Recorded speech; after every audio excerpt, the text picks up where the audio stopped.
So, here's a clear explanation of state recognition and state succession in public international law for your prep.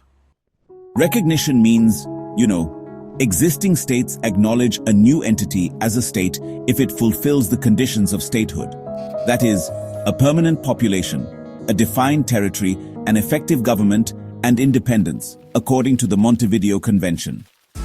There are basically two main theories. The declaratory theory says a state exists if it meets the criteria, and recognition is just a formality.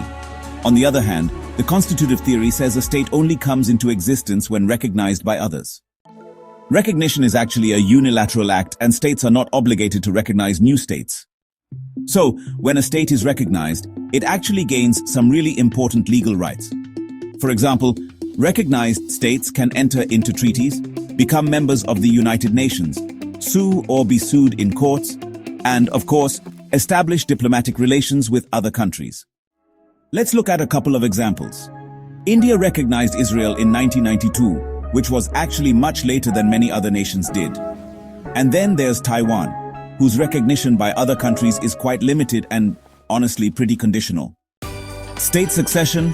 Well, it basically happens when sovereignty over a territory changes hands, so one state is replaced by another. It's a key concept in international law.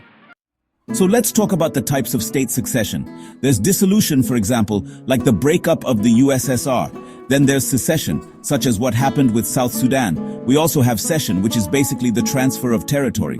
And finally, unification, like the case of Germany. Now, about continuity. Sometimes, a successor state may actually continue the international rights and obligations of its predecessor, especially when it comes to treaties. This idea is, reflected in the Vienna Convention of 1978. When it comes to state responsibility, a successor state is generally not liable for the wrongful acts of its predecessor.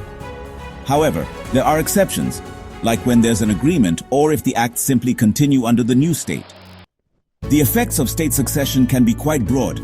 It impacts things like membership in international organizations, the status of treaties, property, debts, and all sorts of rights and obligations.